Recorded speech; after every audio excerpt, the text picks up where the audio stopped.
We're back with the VR6 here. So I'm just fitting up the manifold. It's not even bolted on yet. A little bit of a tight fitment there on the wiring harness, and then I had to zip tie the oil feed line out of the way because it was hitting. Not a big deal. Throttle body will fit here. I can guarantee you that's going to be a tight fit too.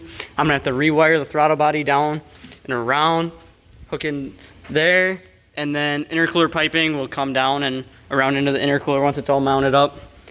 Then I got to wire in the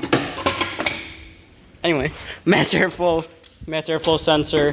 Got to wire it in and run it up and over here, and then I got to fabricate up the air intake, run it up here, cap off those lines still, and then get this all finished up, run it down and over and into the intercooler there.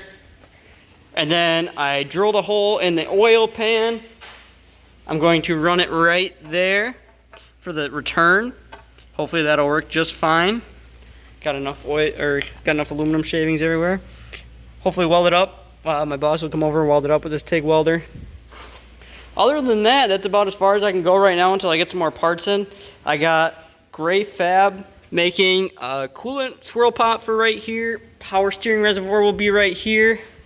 And then the dog bone engine mount will be pretty much buttoned up besides the tune. And then we'll see how long this engine lasts, I guess. So I got the front clip on. Obviously it's gonna have to come back off. I don't have everything completely buttoned up in the front.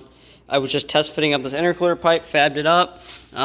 It's gonna go around, up and around, and then got a little bit of a 45-degree bend up and then into the throttle body. This isn't the right size. So, but I will have some Gray Fab electric fans, so it'll be slimmer. Give me some more room there. They are rubbing right now. Then this will be running up and into there. Also a tight fit, but it'll work. Did some wiring, relocated the throttle body wiring down to there. Relocated my horns up to here. I didn't know, I just wanted to keep my horns. I could have just got rid of them, but that's just what I want to do. Change of plans, I wanted to run my intake right here.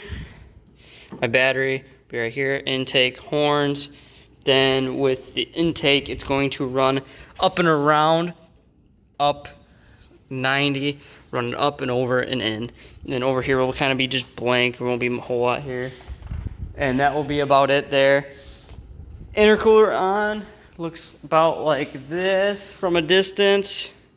Obviously, eventually I have a front bumper on it, not right now. My front bumper clips are broken, unfortunately, and my GLI front lip's pretty beat up, so I'm going to look at another one, getting another one of those along with the fenders and the hood I need. So hopefully before long it'll have a whole new front clip basically on it and we'll be good to go. I also want new headlights too, but I mean that's further down the line. I kind of wanted to run first. Somehow I'm missing my shift linkage bolts, so I have to go run to the junkyard and grab those. Other than that, we should be pretty much ready to go. Intercooler pipe over here should be pretty easy. Run it up and over and down. And then in right here. Should be pretty simple. Just about the same as that one. No big deal. I did that one in about 10 minutes, so nothing too crazy. I also have my Coney coilovers dampened all the way stiff. Front suspension is pretty stiff, kind of just how I want it. Obviously, I guess I'm not a professional with suspension setup, but that's just how I want it. Like I said, intake is not mounted yet, so I have to shorten up those bolts a little bit, unless I use washers, which I'd rather just shorten it up. That way I can torque it and not have to worry about the washers crushing or whatnot. So other than that, need a throttle body gasket, intake manifold gasket, shorten the intake manifold bolts, and then tighten it up. Shifter linkage bolts, air intake, finished all the coolant lines, turbo feed lines, all that, and we are good to go then. So I will see you guys on part 4, I want to say. So we'll see you then.